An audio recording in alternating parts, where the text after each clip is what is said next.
Hi, welcome to The Wise Guys, a podcast where we unleash the unthinkable and step over the line to help us see things differently to enhance our worldview. I haven't said it that way in a while, have I? Mm-hmm. Okay, that's the old way we used to do it. Oh, I like that. But, I brought it in again, okay? So, hi, I'm Mac, your host, and in this episode, we're going to, I don't know if the word address is right, we're just going to chat about, we're just going to offer some perspectives over the pretty common, Christian perspective that we think that God has a plan, right? We've said that probably many, many times. It's probably been part of your theology, part of way you look at God. We typically use it a lot of times when we just don't have any other answers. A lot of times it just happens because we don't know. We're just frustrated. But if we do think that there is a cosmic plan, whatever that might look like or not, all right, what might it look like and how do we interact with it? And that's just a little summary. We're going to go, deeper. We're going to maybe run some side trails that you hadn't really thought about, but this is going to be fun, and I've really been looking forward to this. You always put your hand up and refer to me when you say side trails. I'm the master of bunny trails.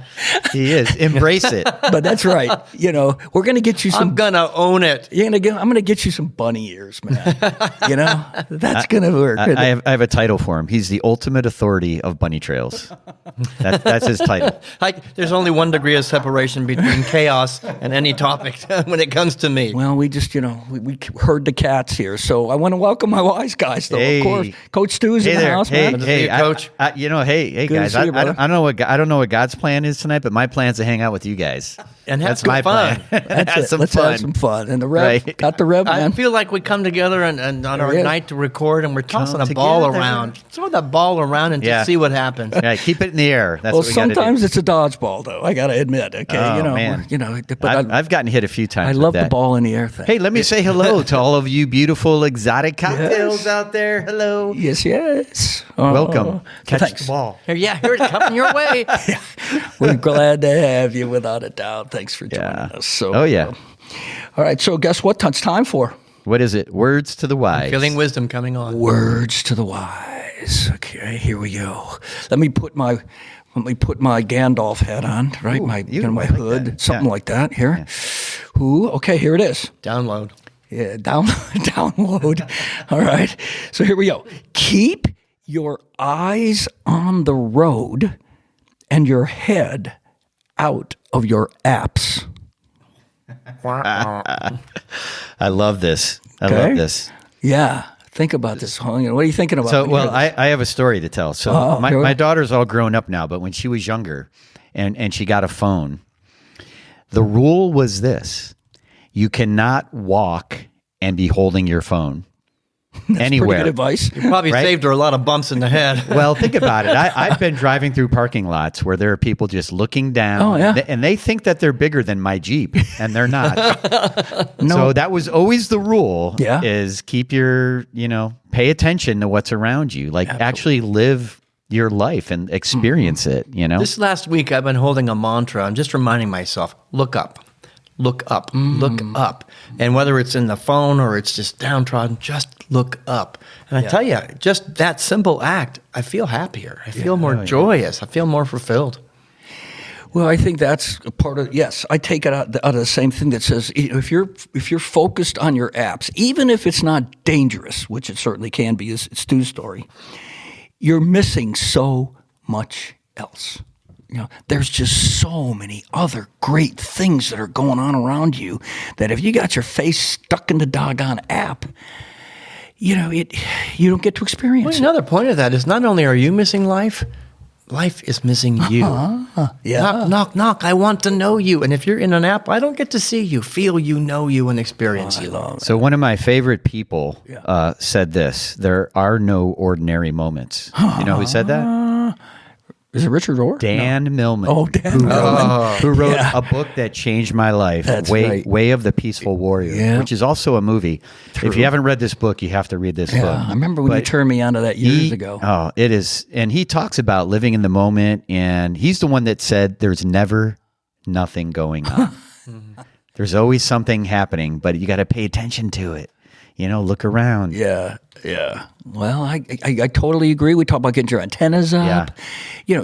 And again, it's hard to have relationships if your only relationship is with your phone. Okay. I mean, again, like the Rev said, you just gotta, just look up. There's lots of people out there, and there's lots to be experienced. All right, pull yourself out a little bit. So. My wife has sometimes said, put the other woman in our life down. It's my phone. Your work. Oh, man. Okay, I get it. You didn't name your phone, did you? I don't think you should do that. Not a good idea. Not a good idea. No, it's certainly not a female name. Okay. Yeah. Well, life is interconnected, right? That's there's meaning in every experience. And if you look for it, you can't be sleepwalking, man. You got to be awake. So what are we awake to tonight? What are our antennas attuned? Well, I think not only are we awake to it tonight, but I want to give you, our listeners, we're going to pull back the curtain a little bit here on us, the three of us, all right? Look out. Because, every week we try to give you some wisdom, we try to give you some perspective, and maybe sometimes this can, at least it might feel like when we do this, we got it figured out. And we're just trying to pass it along. Yeah. Okay. Right. Yeah. We sit up here and, we're trying to impart to you down there. So this week, the three of us, we talk about what we're going to talk about. And we talk about this all the time. I mean, it just doesn't, willy-nilly, we don't just walk in here and say, what are we talking about tonight, guys? And so we were working through some new stuff, thinking, new thinking. Right? We ask you guys to new think all the time. Mm-hmm. And we were confronted with that very same thing this week with some new ideas as we were thinking about an episode. And it was really, really great to see the dynamic as it was going back and forth between us. And what made me think and look up and go, this is exactly what we're encouraging you to do, is to open up your brain, consider some possibilities that you hadn't ever thought about before. Engage, wrestle with. I was using that. Coach Stu had to put his sniglet on, and just do it together. And it was amazing. I'm not putting on a sniglet together. I'm sorry. Do it together. I love it. I think they have one for Siamese twins, maybe. I'm not sure. I got something for you, Rev. Feel uncomfortable. Yeah. So anyway, we just wanted you to know that we've been going through the same thing. I'm not just using this as one example, but it was just right up front with us this last week. And I really wanted to just share this with our listeners that says we're going through the same things. And we try to come out the other end with bedazzlement. Well, I'll use that And word. it's not always comfortable. You're absolutely right. Sometimes it's like we're in the fire of refinement. But when we stay there with each other, as friends, as brothers, something good can happen. Even if it's absolutely. like we're wrestling a little bit, to use wrestling as the analogy. Sure. It's if you can stay in the arena, something beautiful can happen. And that's what we ask our listeners to do. And just it will. stay with us, even if it feels a little bit different than what you might believe. Stay with us. Yeah, just ponder it, man. Yeah. Just ponder it. Okay. Yep. So we went through it, and it was a great experience for us. So we're just living what we talk about, I guess, is what I'm really trying to say as well. All right. So now we're back to our theme for tonight, our conversation, our focus, and that is asking a question, which I can't wait for the Rev to kind of give his perspective on this, because I thought it was great in the pre-show we were doing. Don't worry, it'll only be an hour and a half. Oh man, that was awesome. I loved it. Okay, so here's what we're going to just kind of press into. There's a lot of questions that come up when we're trying to understand God's plan, in quotes, right? And so here's some questions. What role do we play in the plan? Is God really good? Does God have expectations of us in this grand plan? Is there a right answer to this question? What is God's plan? In order to be a Christian, do you need to have some answers, or you're less than what you should be, whatever it might be? And I'm going to add it, to be a good Christian, to be a good Hindu, to be a good Buddhist, to be a good Muslim, all of the above. Be a good person of faith. Yep. Maybe we can say There you that. go. How about it? I like that. I like that. All right. To be a good human. Be a good human. All right. That doesn't need to Be a take good you. Be a good you. Hey, there. Are we going to Dr. Seuss? There. Be a good you. Not a who, but a you. A you. Yeah. Oh, good. Oh, here we go. All right. So I took this quote. If none of you know this guy, you need to read about it. You need to read some of his stuff. You need to watch his movie. William Paul Young, W. Paul Young. He wrote The Shack. He's really got some really cool perspectives on a lot of stuff. You might not agree with everything, and that's okay. But I encourage you to, enter into some of his stuff because it's really good. So here's a quote that I took from one of his books, and I'm going to read it, and then we're going to go on, and then truly I'm going to bring it back into the conversation at the end so that maybe you can now filter what we're going to talk about, and maybe it'll have a little better context, if we talk about it again. So here's the quote. What if there is no plan for your life, but rather a relationship in which God constantly invites us to co-create, respectfully submitting to the choices we bring to the table? He then climbs into them and begins to craft something living and useful and good, even from the worst of our ignorant blunders. I love that. I love the connotation, the way that, maybe we need to look at the plan a little bit differently. It did for me. Anyway, that's all I'm going to say. So I like that last line. I think it's Joseph in the Older Testament that says something to the effect of what man has used for evil, God has used for good, or intended for evil, God has used for good. Yeah, I believe that parallel. Yeah, even our ignorant blunders. Right. Yeah. We're beautiful exotic cocktails, as Stu tells us and encourages us every week. And so with that, God loves the umbrellas, man. He loves the pieces of fruit. He loves all of it. It's just who we are, right? So keep that in mind, but we're going to bring it back. We're going to bring it back, and maybe it will make a little more sense, or maybe you can relate it to some of the stuff we're talking about when we get there. Okay. So here's the scoop. We're going to talk about this in two different ways. We're going to talk about it in the big sense, the macro sense, as God may operate in the cosmos, however I can phrase that. All right, the big picture, the arc. And then the second half of the episode, we're going to bring it down maybe and share some thoughts, or at least some ideas about now bring it into the micro, into us maybe personally, corporately, but now we're bringing it into our lives and how it filters through everything that we do. So that's kind of how this thing's going to flow. All right. So the macro perspective, we're just going to go. All right. So here's a macro perspective. God created everything at a point in time. So we ask questions. Is God still creating? How can bad things happen to good people? Are we part of his new creation? Yeah, or did he just wind it up and leave it to run? Is he still involved? And to what extent? Is there an extent to his love? How we answer these questions determines, to a very large extent, our worldview. Yeah, and is there a plan of salvation through sacrifice and reconciliation? Right. So, we fire hosed you there with a lot of the questions that might come up that we might have, okay? And so now we're going to kind of fold back, and let's see if we can flesh out a few of these questions, just give some perspective on them from our perspectives. And again, keep in mind, when I might share a perspective, or Coach Stu or the Rev, a lot of times we're looking at each other going, yeah, man. Yeah, cool. Love that. Or we might be going, well, okay, I love you for that. No worries. But, I might look at it a little bit differently, and that's healthy. Yep. I mean, there's nothing wrong with that, all right? So let's just kind of go back and let's maybe try to give some perspective, not necessarily some answers to these questions, okay? Yeah.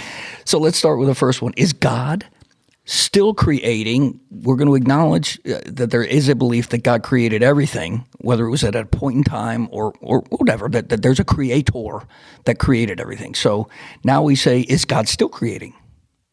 Well, I like to say that God is creativity itself. Yeah. Right. So I guess the answer would be yes. It's a constant in motion creativity. Yeah.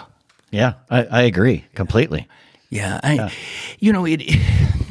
This wasn't even a question for me. It's of course. But there is a belief system on the planet Yeah. that everything that has ever been created or is already done. It's Right. already complete. And so there is no more creation to happen. It's just for us to discover it. Right. So the creativity is just our awakening to it, our awareness of it. Both can be right, but there's still things to unfold, things that's to pretty cool. discover. Yeah. Yeah, again, everybody's got their own way they want to, especially when you start to frame God, because it's an abstract concept a lot of time, always pretty much. And that is, if God is creativity, and we talked about this in an episode a while back about God's characteristics, right? If God is creativity, not just creative, right?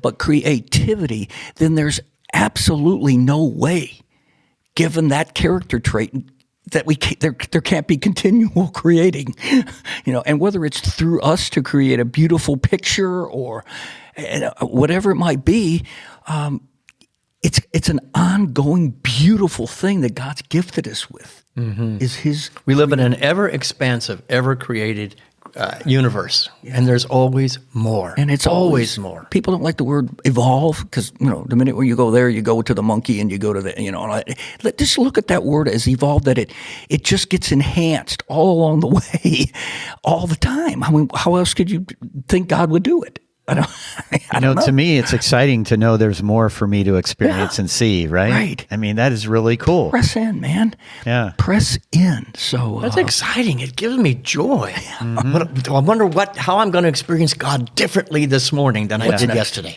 Yeah. Well, sometimes when I see His new creation and I get up with a bad hair day, man, I'm going, okay.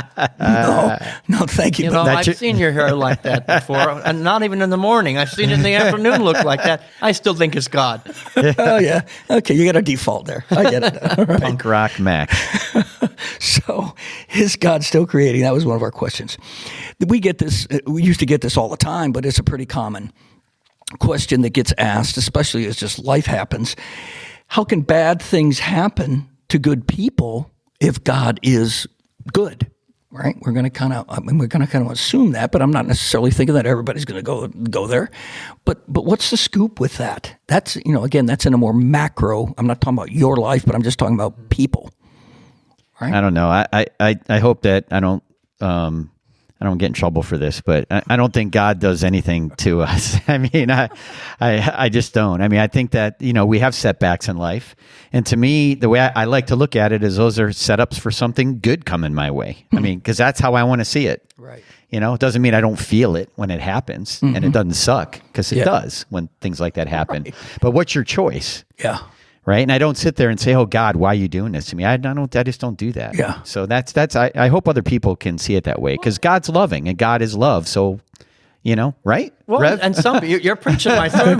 God is love. We're using these adjectives to describe God. I say God is the noun. It is love itself. Right. And so when bad things are happening, I like to use this analogy of the river's going to go to the ocean. It's all it knows what to do. It's going to the ocean. That's what I like in God. I've taken the personality out of it. I'm either cooperating with that current or I'm not. And so bad things happen when I'm trying to fight the current. So it's just a call when bad things are happening in my life to get back in touch with where is that current within me? How can I cooperate with it more? The current, the river does not care if I'm cooperating or fighting it. It's going to buoy me up if I cooperate with it. It'll lift me up and get me to the ocean of magnificence. Right. Yeah, I mean, that's beautiful. I mean, I think that's a great picture of the way it works. Although we tend to want to default because we're human. We love an answer to something. We don't like something to be unknown. That happens. I want to know why. Okay, especially if it's something bad. Something happens bad to me or to someone that I know, or even just, I remember people, years ago when the tsunami hit there in Indonesia. Remember that? And then there was some of the folks out there in the ether that were saying, well, that was a bunch of godless people out there, and God just sent the tsunami so that He could, punish them. That kind of, I just think when we adopt those kinds of perspectives, then it gives us a warped perspective of God, which is, can't explain anyway, but, we try. Well, because we want to live in the personality of this image created, this God created in our image, and we give it a personality. and we describe it with words. Vengeful. That sounds like a vengeful God. I can't believe in that God, so I just have to believe in the noun. Love. God is an energy, the river, the flow, period. And I want to cooperate with it. I want to immerse myself into the waters of God being and know that if a bad thing happened yesterday, it'll be better tomorrow because I do that. Amen. Can we just drop the mic right now? Maybe we just thought, okay. I was dangerously close to a bunny trail. Do we need these other questions? I don't know. Well, how about this? If you have a perception about God and his involvement in the world, right? And we're talking in a macro sense now. But so here's the question: did God just create the world, the cosmos, at all, and then just wind it up like a clock and just let it go? Okay, there it is. Did my work. Okay. You're on your own. Right. Bye. Yeah, I'm going over here on vacation now. I'll be back done. later. Yeah, exactly. Okay, and hands off for the most part, and we get to screw up, and we get to do bad stuff, and we just, we're on our own. Like I said, just there it is. There is a God that we think out there somewhere, but not involved, not engaged. What do you think about that? What do you think about that concept? How does God, how does that look like God? I don't know. I'm going to defer to the coach over there. Well, he looks like he's got wisdom. You wrote a word after this question, deism, right? And my understanding of deism is that it believes in the existence of God, right? But God does not actively intervene in the world that God created. Right. That would be a That's deist. deism. Yes. Deism. So I have a stewism. Are you ready for this? Wait a minute. Hold on. You know what we need? Hold the posture. Can I do this? Wait. You know what I need here as far as our clips? I need a buckle. I need like... Strap in, boys and girls. Strap in. Here we go. Okay, here we go. So there was deism. Here's a stewism. Stewism. Right. So God in stewism. Okay. God participates in all aspects of your life. However, he allows you to drive the car. So you decide where you're going, how fast you're going. If you run out of gas, you got to fill up the tank. Oh, so God's not the gumball machine that we talk about, right? That you stick the quarter in and just say, oh, okay, God, crink. Now I get the goodies, right? No. Well, this goes back to Jung's quote right there, right? We have the choices that we make, and it doesn't matter what choices we make.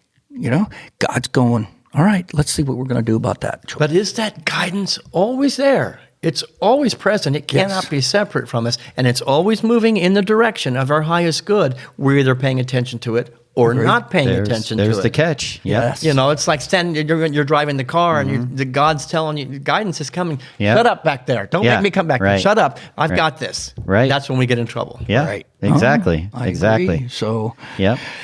It's an interesting thing to ponder, but doesn't it give you a much greater sense of calm and peace and trust and excitement to think that it wasn't just wound up and left, that we're actually integrated in the whole process, that, God's for us, right? God's for us. And so if you really adopt that, I think things change. I'd like to say life cannot be separate from what life is. And life is God, plain and simple. Period. It's the same thing. And so we can't be separate from God except in our own mind to believe that. Right. So God is the life itself. Wow. Everywhere present at all times. There's the choices that Stu was talking about. I mean, we got a choice to make that perspective or not. Right. Right? Right. So, Well, think of raising your own kids. You're always there. Papa's always there. I'm here, but I'm not going to interfere with your life choices, even if I disagree. But I'm here if you need me. right. And what I am going to part to you is wisdom and perspective and all these other things that'll try to keep you from going in the ditch. But again, it's still your choice. Okay. I'm available to offer my counsel, to offer my guidance, to offer whatever it might be. But hey, you know. Free will, right? I've given you all the tools you need to create the most magnificent life. Here you go. Use the tools. Right. If you want advice on how to use those tools, check in with headquarters. But you're on your own to figure it out. Headquarters. I love like that. Yeah, okay. that's the good. CEO. All right. Well, here's the significance of why we're asking these questions. These are the macro questions. These are the bigger, the cosmic, pondering points that we try to impart to you. But how you answer these questions, if you think about them and you go, well, let's see, is God still creating? Wow, I hadn't thought about that in a long time. The point is, when you start to think about these things and answer them, however you do, it makes a big difference. Okay? Asking the question in of itself opens the portal of creativity. Yes. Being willing to sit with the question and the mystery. So ask yourself each one. They're going to be in the show notes, okay? So ask yourself these questions in the quiet of your own place, because what you're doing is you're massaging, you're articulating, and you're forming your worldview. And your worldview is, in a large extent, formed by how you look at God, or whatever. I mean, just going to use as a general term. Even if you're looking at it to say that God doesn't exist, I mean, that's still part of your worldview, okay? And it's going to formulate a lot of your decisions, a lot of your perspectives. So it matters, guys and gals. It matters. So, with that, we're going to kind of just leave you thinking about that. We're going to take a little bit of a break, and then we're going to come back now and talk more specifically about you and me and these guys personally. All right. Thanks for listening. We'll be right back. Like what you hear so far? Join us in the Rogue Nation by going to our website, gorogue.life, where you will find links to our social media and podcast channels and a way to subscribe to all our happenings. We encourage you to become a member of our cafe, where you can interact with us and fellow roguers and keep the conversation going. Please share us and like us. Now, let's get back to our Wise Guys.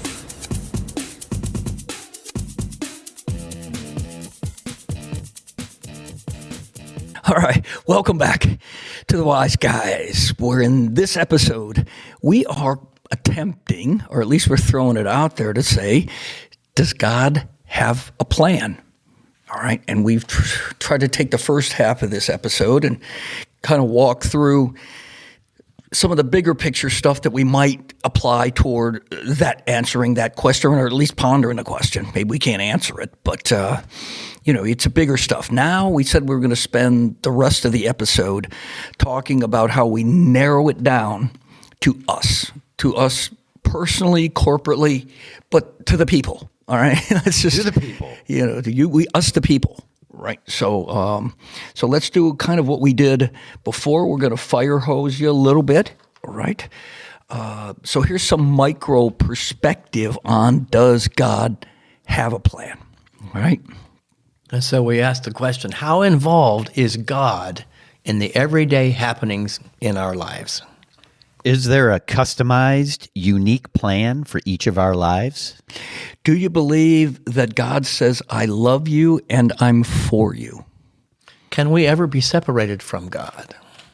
How or does God answer prayers? Is there more?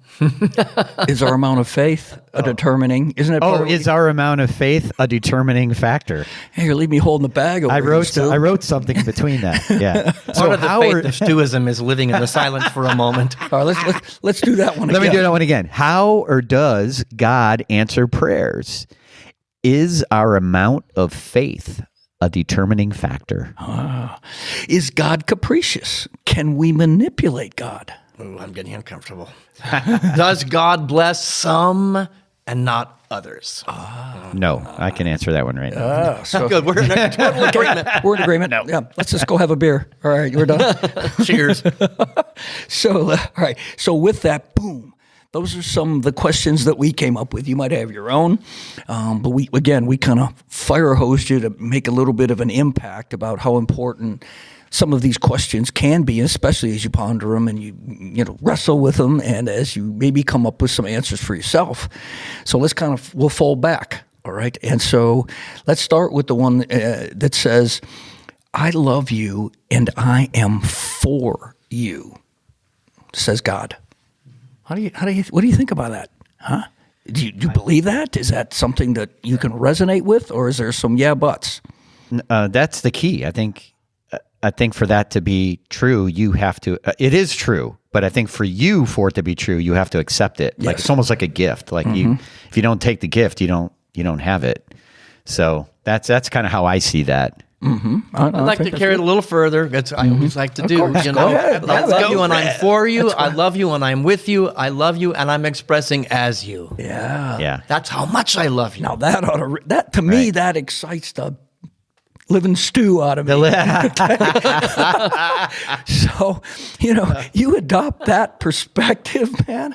I'm telling you, you'd strap in. It makes it personal. Okay. It Right. brings it right here and not separate from me. Right. I love you so much that I've given my only begotten entity and energy and son and self to be expressed at the point of view. Now, I know that for some, that's a difficult concept. But when I got that, I felt more love than I'd ever known my entire 63 years. I love that, man. So, here's what I say to all that. Thank you.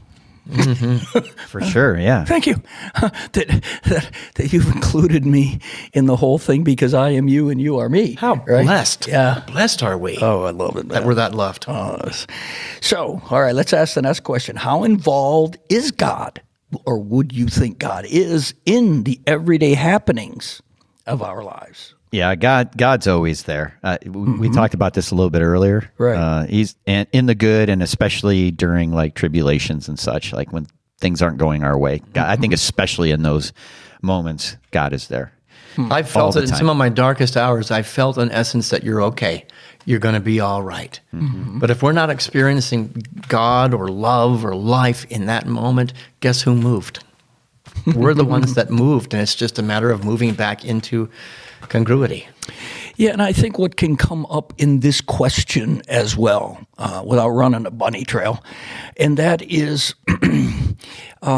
do certain things that happen in our life, good or bad, I'm not categorizing them, happen as a result of God going blessing, curse, blessing, curse. No, I don't believe that. No. Right. Okay. So, I don't either. But, I think you can go sometimes with depending upon your theology, that you can attribute to God, the specific happenings in your life, again, as you categorize them as good or bad. Well, and that's easy to do. If I define myself only as a human being having an earthly experience, that's a philosophy that does work. I don't understand why bad things. We are called on the spiritual path to define ourselves as spirit, as light, as love, as Christ, as the Buddha, as whatever you want to call it. When we do that, we can't, that kind of God dies. Right. But, it feels like suffering. Bad things happen to people on the earth. Yeah. But when I realize, when a crucifixion is happening and I rise above it and define myself by something greater, it's not God doing it to me. There are those that say we're not punished for our sins, we're punished by our sins, our sleeping, our mistakes. Yeah. And the grace is we're only one breath, one idea, one moment away from going back and being okay again. Well, we talked to last week. We talked about in our episode. We talked about, and the words to the wise. It was like, if you have a plan A and it doesn't work out, now you have plan B. And I thought it was very insightful that the Rev was saying, because I think it taught me something for sure, that said, well, failing at plan A is part of the plan, because you can't experience the joy and the overcoming and the whatever it might be when you have to go to plan B, And so they're all, we talk about this holism all the time, that everything's connected all the time. And so you can say something and then you go, oh yeah, but we were talking about that over here. Remember that? Oh yeah, that kind of fits in here too, doesn't it? So when I failed at plan A, I found more love at plan B than I thought was even possible. Right. It's because I listened to that energy that was right there in the midst of my failure, in the midst of my dark night. I hear you. I had to turn to something greater. Well, here's a real important question. Okay, I think this is the one you need to. If you can't answer it definitively one way or the other, when I ask it, think about it. Think about the ramifications either way. All right, whether you answer the question yes or you answer it no. Think about that. Here's the question: can we be separated from God? No. Period. Next question, please. Coach Stu Rest my case. Stu wants to drop the mic right there, man. Okay. From the gospel of Stuism. That's a Stuism.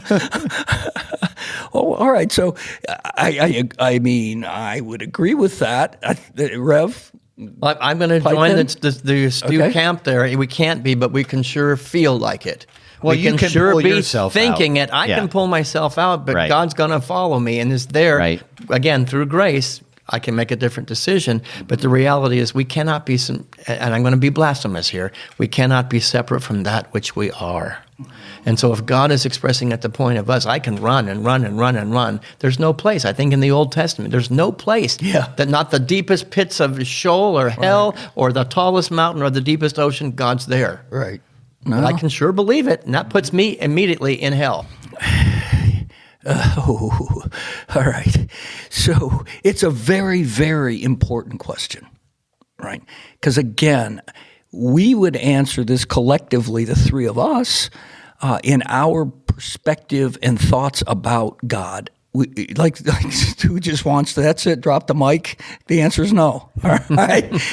But I'm not so sure that I'm sure that there's some of you out there that are going, well, what about if I sin? Mm-hmm. What about if this happens? What about if this condition happens? And we all have a lot of these different things that we've been taught that are part of our theology, are part of our worldview. You know what I like to teach? You use the word sin, you put it out there, so I'm going to run with it. Okay. The only sin I believe, if you trace every bad thing that ever happened, was in its root, somewhere there was a belief in separation from God. Yeah. Somewhere there was an action that was founded upon a belief of separateness from God. If we can heal that, all of this stuff goes away. Sin is an archery term that just means missing the mark. Uh-huh. I forgot. Surely God was here and I did not know it. No, now I'm awake again. Mm-hmm. But you can go back to all the ills of humanity. That's its root. Well, I think there's a great sense of comfort that you can say, okay, maybe I don't totally believe this because I'm just having a little struggle with it.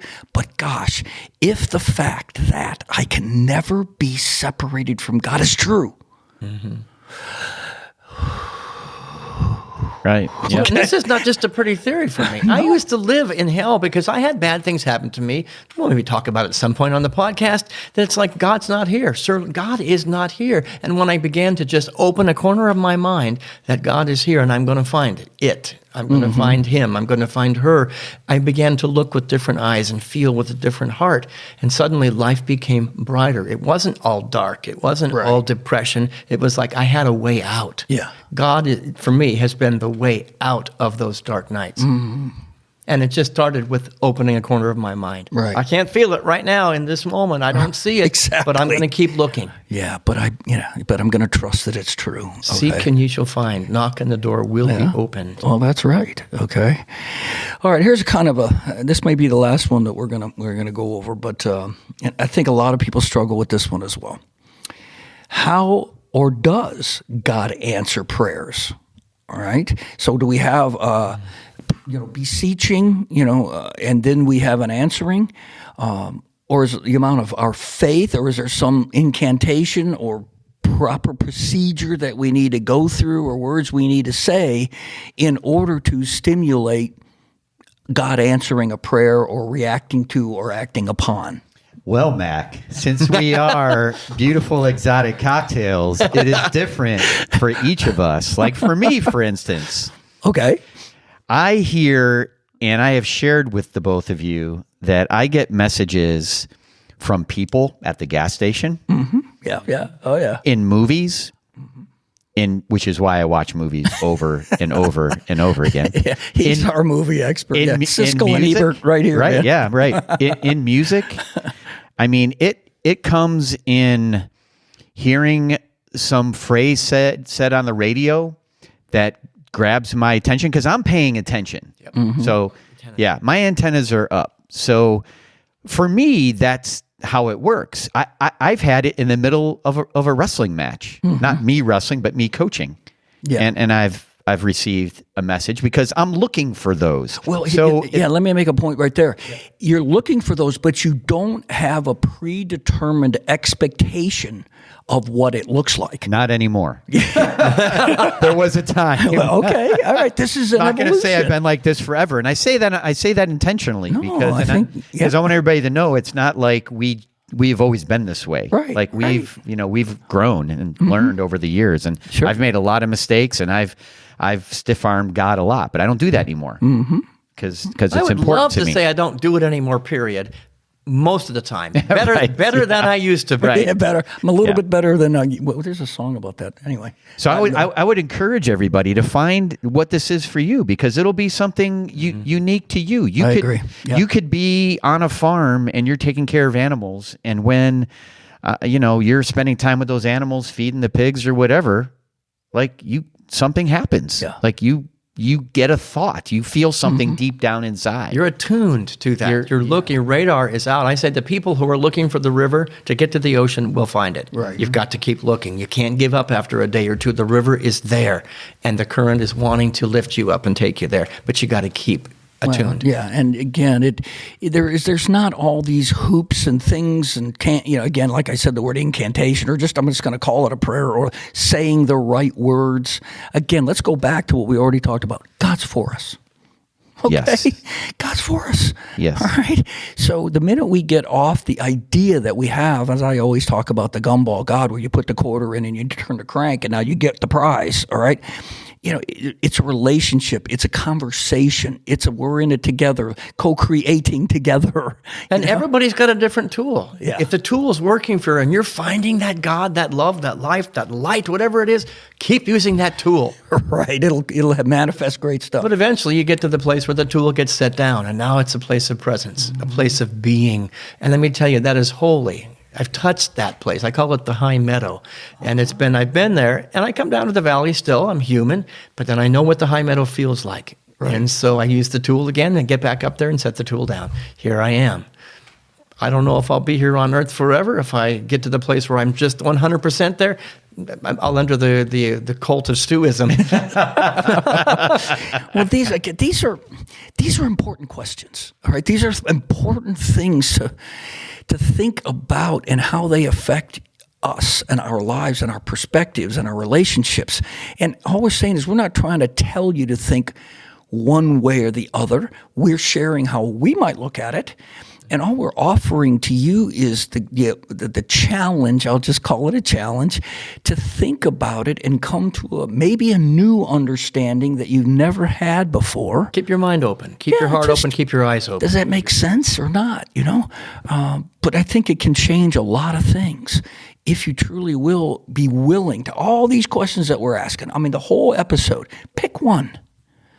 Pick one of those questions that we just been throwing out there at you and just sit with it, especially if you struggle with it. If you don't have the immediate answer like Stu did, no. Okay, you're done. Just go watch a No movie. period. Next done. question, please. Go to the Sanctuary of Stu and go to the Cineplex. That's right. That's right. So- I'll be there. So just understand, God loves all of us, all right? Equally. Let me just use that word too. There is no bestowing greater or lesser on anybody. All right, that just isn't God's character. I mean, it just doesn't work that way. So when we do mess up, let's go back now. Let's finish up and let's go back to Paul Young's statement that we talked about in the beginning. All right. So when do you guys want to just read that? We'll finish up. Go for it, Coach. What if there is no plan for your life, but rather a relationship in which God constantly invites us to co-create, respectfully submitting to the choices we bring to the table? He then climbs into them and begins to craft something living and useful and good, even from the worst of our ignorant blunders. Isn't that beautiful? Doesn't that give you, for me, it does, maybe it doesn't, but for me, I kind of close my eyes and I picture God, you got to give it up some sort of climbs in and begins to craft something useful in living. I don't know. I just get that picture in my mind of it as we try to understand that. And that just, I love that. I don't know how else to say it, right? There's some comfort in the knowledge I can't mess this up. Oh, yeah. I can't screw it up. God's more powerful than my mistakes. Absolutely. So, what do you think, guys? So true. Anything else? Huh? Man, whew, better exhale over this one, Deep huh? breaths, deep breaths. Yeah. Good stuff, though. Good stuff. It'll preach. Yeah. I really do think that and for me personally, even still, that just going through this exercise is helpful for me, let alone trying to say, hey, you guys need to get it. But we hope that it truly has helped you. Just make your life better, right? Didn't we talk for years about just making it a little bit better? Just a little bit better, yeah. I mean, just just fine tuning the dial a little bit. And then what'll happen is that picture will get a little clearer, and then you're going to want it even a little clearer. You're going to keep, it's a progression, I guess is what I'm saying. So thanks a bunch, wise guys. So much fun tonight, right? Where's our music? Outro. Thank you. Oh, well, no outro. I kind of wanted to end with this, this emphasis that we're giving to what Young was saying. And, think about it for yourself. We challenge you in this, right? You got the MI5 challenge always. So. It was fun to play ball, throw a ball around with you guys. Yeah. I love it. So thanks, guys. Yeah. Thanks so good much. Stuff. Thank you for listening to us. And I think we mentioned this last week. But next week, our next episode, which we'll do next week, we're going to have a guest. And so I think you're really going to enjoy him. I think he's going to make you think about some things maybe that you haven't thought in that way. And that's what this podcast is all about. That's right. Thinking differently. I'm really excited about it. Yeah, he's going to be great. I've loved having the conversations with him that I have to this point. So please tune in next week where we're going to have another unthinkable conversation. All right. Thanks, gang. Have a great week. Take care.